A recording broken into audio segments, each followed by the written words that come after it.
In 2007, 16-year-old Daniel Petrick shot both of his parents over a disagreement about Halo 3. After his parents found out that he had purchased the game against their wishes, they took it away and locked it in the home safe. Daniel found the key to unlock the safe. Unfortunately, his game was right next to a gun. Reacting on impulse, Daniel grabbed the gun. He then snuck up behind his parents and said, "Would you close your eyes? I have a surprise for you." Then he shot them both, killing his mother and critically injuring his father. After Daniel shot both of his parents, he then put the gun in his father's hand so he could make it look like a murder-suicide. As the police arrived on scene, they found Daniel trying to flee in the family van, with the Halo 3 game in the passenger's seat. Because of his age, Daniel could not have been given the death penalty. He was given life in prison and won't be eligible for parole until 2032. In 2012, an 18-year-old only known as Chuang died at an internet cafe in Taiwan after reportedly playing the video game Diablo 3 for 40 hours straight. An attendant at the cafe found Chuang resting on the table next to his computer. The attendant woke him up. Chuang then stood up, took a few steps, and then collapsed onto the ground. He was pronounced dead soon after arriving at the hospital. His death was due in part to a blood clot in his leg, presumably from sitting in front of that computer too long. Blizzard, the parent company over Diablo, released a statement that said, "We feel that moderation is clearly important, and that a person's day-to-day life should take precedence over any form of entertainment." A 17-year-old Philippine teen murdered his own grandmother after she interrupted his Dota match. The teen had been playing Defense of the Ancients in a neighborhood internet cafe. His grandmother, who told him not to play that game anymore, went to pick him up and return him to their home. When the woman began scolding him about the game, he alleges that he blacked out and beat his 68-year-old grandmother to death. The teen cleaned up the bloody crime scene and called his aunt, who then called the police. The victim was found with wounds on her neck, chest, head, and arms. Police officers also found blood-stained ceramic shards of what appeared to be a smashed vase in a garbage bin in the front yard. The grandmother, who had raised the boy since early childhood on her own, was killed because the boy wanted to play a video game.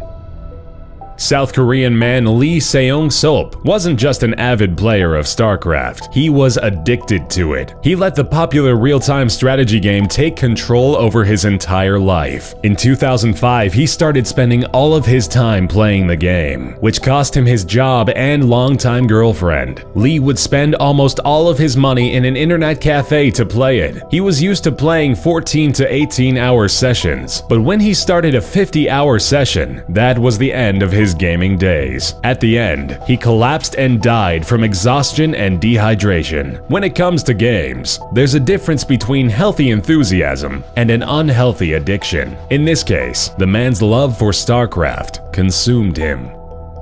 17-year-old Warren LeBlanc of Leicestershire, England, got life in prison for emulating a death scene in a video game in 2004. The game in question? Manhunt. The game was developed by Rockstar North. Armed with a knife and a claw hammer, Warren lured 14-year-old Stefan Pakira to a nearby park. He bludgeoned and stabbed the boy over 50 times until he died. In the trial, the mother of the victim was forced to leave the room, as details of her son's horrific murder were explained to the court. At the end of the proceedings, the judge stated, "One thing is clear. You and you alone were responsible for this prolonged, vicious, and murderous attack on someone who thought of you as a friend."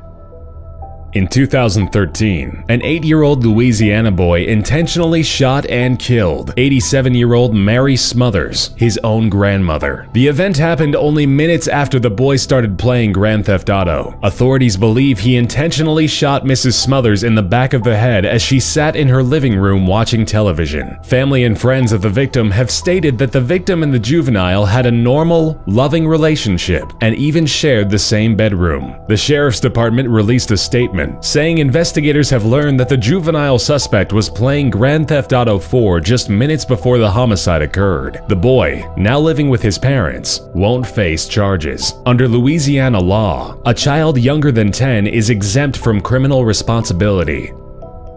18-year-old Devin Moore was actually arrested for Grand Theft Auto, not the game, the real-life crime, in 2003. While being processed at the police station, he lunged at one of the officers and grabbed his .40 caliber Glock. He shot him and 2 other police officers in the head as he made his way out of the station to then steal a police cruiser. Once caught and handcuffed, Moore uttered, "Life is a video game. You've got to die sometime." In the trial, his defense team tried to use the Rockstar game Grand Theft Auto Vice City as a scapegoat for the young man's violent acts. Ultimately, Devin was sentenced to death by lethal injection. In 2014, an 11-year-old boy in the Philippines was stabbed to death by a 16-year-old male. Allegedly, the 11-year-old victim hacked into the older teen's online Dota 2 account. According to the family and police investigations, the victim was taken to a construction site where he was beat up by the suspect. His head was slammed on the walls repeatedly before being stabbed over 40 times. The 16-year-old suspect denied any contact with the victim. However, he was found with heavily blood-stained shorts and drops of blood leading up to his house. The stabbing was so horrific that the mother couldn't recognize her own son. 28-year-old Philadelphia man Tyrone Spellman beat his 17-month-old daughter to death in 2006 while playing the popular game Ghost Recon. His toddler crawled into the room and accidentally toppled over his Xbox, breaking it. In a fit of rage, Spellman repeatedly beat the child. Investigators contest that the child's battered body was then positioned next to a barbell in another room to make the death look like an accident. Spellman fled the scene but turned himself in the next day. Official autopsy reports indicate that the toddler's skull had been shattered and caved in by continued blows to the head. Spellman, who was a self-admitted video game addict, claimed that he did not intend to kill the child. He was sentenced to 22 to 45 years in prison.